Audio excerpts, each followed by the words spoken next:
Hey, what's going on, guys? Welcome back to the Mike Force Podcast. It's an easy one this week because we're just shooting the breeze like that. This is PG. I want kids to be able to listen to this in their dad's pickup truck. Imagine my listeners drive Ford F-150s from 1987 with barely working radios. You might even be listening to me on AirPods. I don't even know if you're that advanced. Maybe just like Walkman, old Walkman earbuds, or what are they called? Earphones? Yeah, they're earphones. Earphones. I think they're called earphones. Anyways, I tease. I imagine some of you are young, and I did an episode last week on spiritual warfare, and I'm being honest with you guys, which is why I say this stuff out loud, but it feels weird to do content on religious stuff. I'm not a Kyle Thompson. I'm not a pastor, preacher. I don't talk on pulpits or from pulpits. Is that what it is? A pulpit? Why would they call it a pulpit? Pedestal? Platform? Whatever. See, I don't even know. Like that's how not super religious I am, but I'm a believer and I have faith in God and Christ. And what I understand in a religious context is also you don't have to be religious to understand spiritual warfare or this tug of war between good and evil. You can call it good and bad if you don't even want to go there, by all elements of our lives. And the crazy radical thing about it now is today, like this morning as I woke up, is likely going to be the worst day, only to be surpassed by tomorrow, of mental health decline in this country and serious, significant mental health issues all across this nation. I did the statistic of SSRIs recently on a Mike Glover show episode on my channel, Mike Glover channel. Such an easy name, right? So easy you should subscribe. I'll link it down below. But I was talking about the mental health decline of our nation in relationship to now more active, I think, extremism. When you look at all the elements of the clubs to belong to that fall into the category of extremism, there's not a lack of organizations. And these aren't like formal buildings and institutes that have registered 501c3s with the federal government. These are just boxes of ideas that you just need to subscribe to, and then you could be a warrior, an operator, an action arm for that idea. You take the kid who kills this healthcare CEO. You take the kid who tries to assassinate the president of the United States. You take the guy who recently and boldly assassinated an Israeli couple. You take the people who are keying Teslas and burning them to the ground and getting domestic terrorism charges.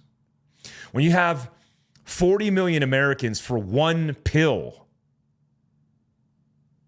one prescription of medication via one pill, one brand called Zoloft in 2022, you have to ask the question at least, what is going on? What's happening? I stay tuned to current events because it's kind of my job.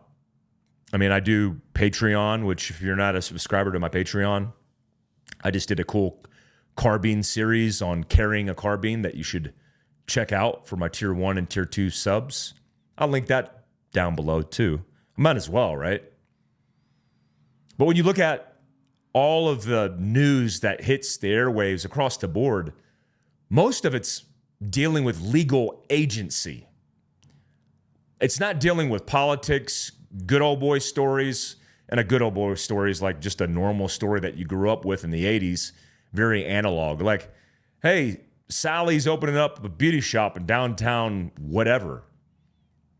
That's a story. You're just getting information. Now everything has to be extreme, and most of the things that you're reading about have to do with legal things that are going on. Let me give you a case in point. 3 or 4 news stories that I saw this morning had to do with Trump and the Supreme Court, which is like every day. Had to do with P. Diddy's trial and him trying to get out of that trial by declaring a mistrial, and the judge denies it. The Tate brothers being finally charged. I think there was talk about it, but formally and finally charged with several charges against women in the UK, despite them right now not being in the UK. I think they're UK, US citizens, and they're in Romania now. And that just continues to go along and on and on and on. The last one that I read that was one of the most kind of jaw-dropping, and I spent a little time investing into it, was this pardoning by Trump and how everybody on the left was super offended by it. By the way, a fraction of the pardons and the commuting of sentences for people. He actually put a African-American woman in charge who is charged for a drug crime related to her involvement with like her boyfriend. She didn't do drugs. She didn't sell drugs. She was just wrapped up in this drug issue. And she got like 21 years or 25 years, 27 years, something like that. I actually think it was 27 years as a sentence. And he pardoned her at her 21-year mark. And now she works for the White House looking into cases that are unjust and unfair. And I just want to highlight this before we move on. There's a lot more to talk about, but let me highlight this. The justice system isn't just flawed. It's broke. That's like saying you get your new car dented by a car door in the parking lot of Target. I don't go to Target, but I imagine some of you do. So that would be flawed. Driving out of that parking lot and getting T-boned by a semi-truck is broken. That's what the justice system is now. It's T-boned by a semi-truck. For several reasons, but the most significant, I believe, is this over-sentencing where especially local, state, and even federal cases that are being prosecuted and adjudicated in these echo chambers, in these bubbles, in the middle of nowhere, when nobody knows what's going on, when you start to scratch the surface and go, hey, what do these cases look like? I just saw a case recently of this older gentleman in Walmart. He's shopping for Tylenol for his wife, who's sick. He texts his daughter because he's not sure, because she needs a very specific type of Tylenol. It's like a gel release capsule type. And so he's being very specific because he wants to know, hey, my daughter, for your mother, which specific Tylenol is it? And he's going around and he's talking to people, he's asking people. And then he sees this 41-year-old lady inside of a handicap go-kart thing. And I know that's not what it's called, but that's all I got for you right now. My brain's not functioning normally. And I'll tell you about that here in a second. So they get to the point where she's driving around and she has 2 kids with her, two girls, I believe. One of them is like at her feet on the platform of the vehicle, and the other one's like hanging out on the outside of it. And they kind of crash into the end aisle thing display. And when that happens, this old man who's in the aisle looking for the Tylenol goes to like help this little girl who reaches out to him like a little kid would to a adult who they think is potentially their parent or somebody who's in charge. I mean, it's a normal kid thing, right? So this happens, and this interaction lasts a couple seconds because he picks her up, and then he realizes, like, for whatever reason that he sees, he sets her down.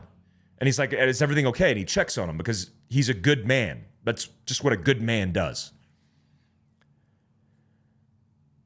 So he goes about his business. This interaction, by the way, lasts 5 seconds. How do we know analytically or specifically? Because it was caught on camera. So then he goes through this shopping process, spends another 10 minutes in the store. Again, we know that because of the camera. Spends 10 minutes in the store, finally finds what he wants, goes to check out with his debit card. Even on the way out, talks to a Walmart greeter. Well, Walmart's got two ends. The greeter end, which is like, man, oh, thanks, welcome to Walmart. And the let's call it the butt end, where they basically grill you and interrogate you and check your receipt, which I think is so weird. Like, why are you checking my receipt, man?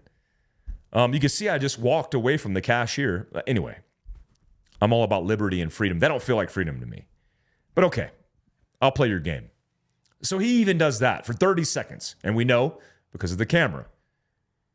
He leaves. He goes to leave. The cops show up. 30 minutes after the initial contact, the cops are called for kidnapping. That's right. This lady reports this old man kidnapped or attempted to kidnap her child. Cops don't ask any questions. They decide instead to file a police report, an affidavit, leads to a warrant. They issue a warrant for attempted kidnapping and also misdemeanor assault for touching the child. Let me just say that again.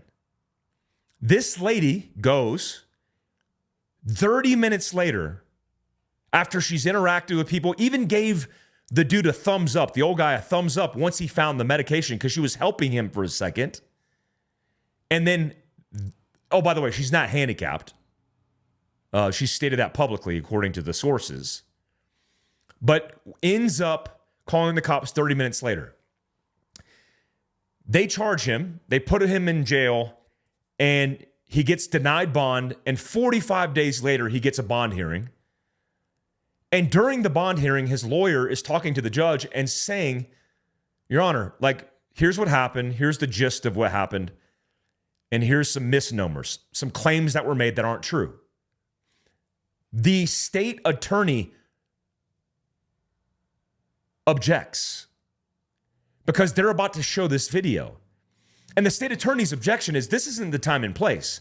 And to the extent of a normal situation that did involve putting somebody in jail and denying them any rights for 45 days, which is accessible, like it's in excess of the norm, right? Let's just take a step back. Why would you object to that?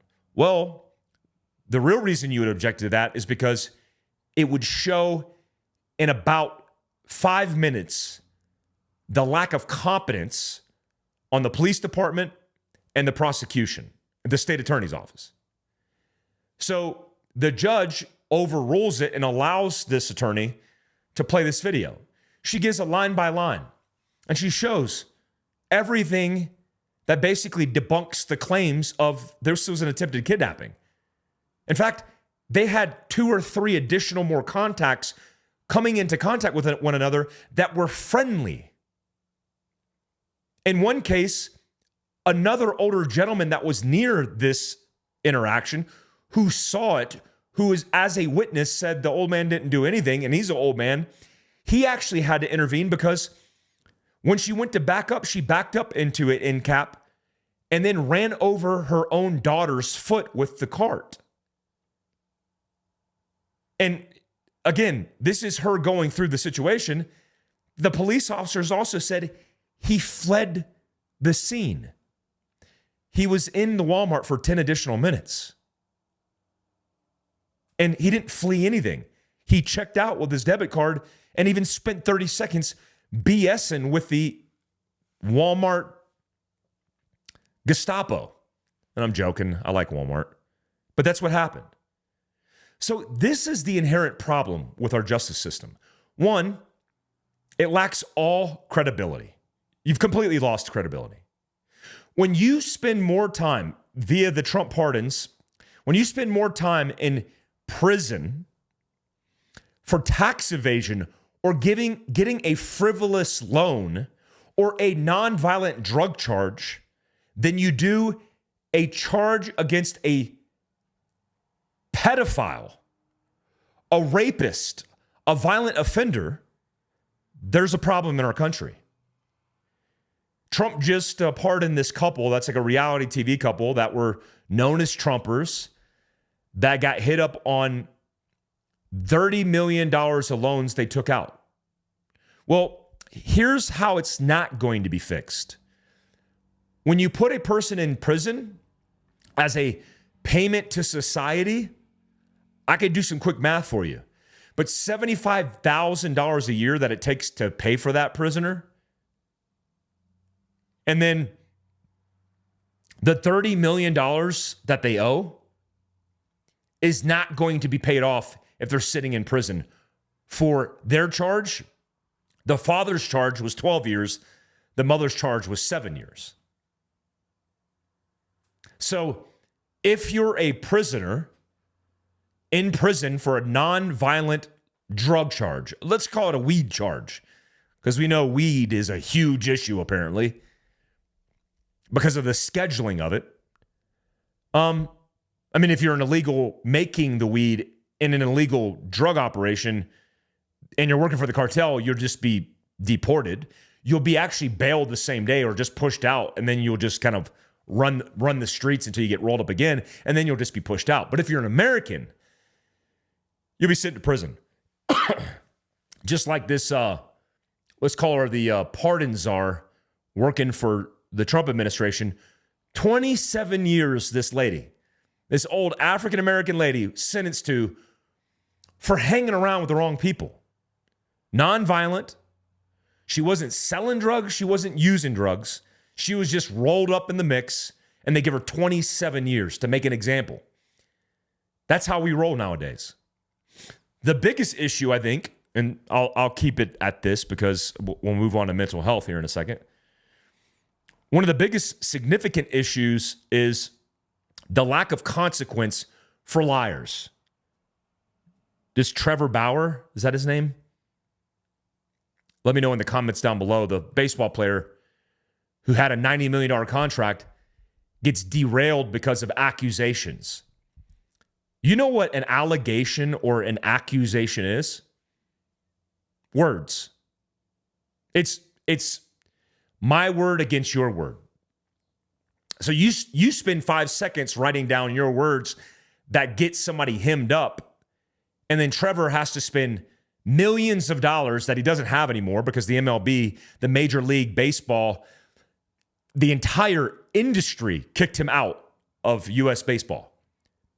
The guy's playing baseball in Mexico. And how did it come out?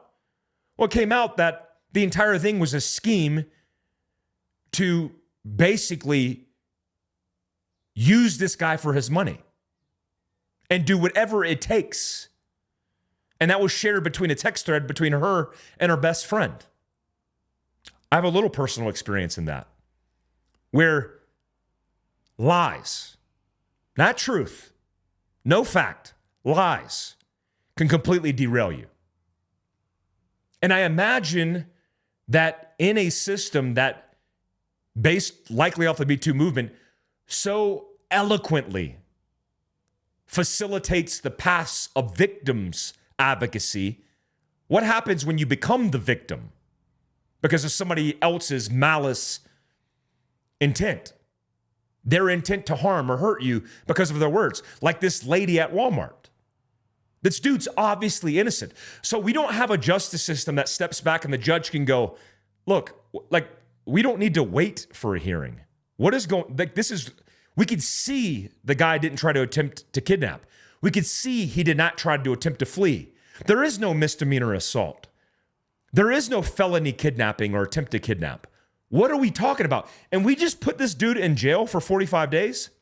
How about I beat my gavel, I give that guy an instant ruling to get out of my courtroom because he's free to go, and then I have consequences for the prosecutor and the police that made the mistake. And look, I know there's a balance, but guess what? There is no balance now. Because you could lie, cheat, steal, and if you're on the other side of the aisle of the justice system because you're wearing a robe, a tie, or a duty uniform, then you're protected. That's not going to work anymore for many Americans, including myself. I don't think it's me jumping on the bandwagon of an innocence project. It's me looking for legislation and actual consequences for liars. If you lie, because you could commit perjury or an impeachment, and by statute, there's actually consequences for that. But how many times have you seen, or even in my own situation, seen people who lie under oath, under whatever that regulation is, and have no consequences?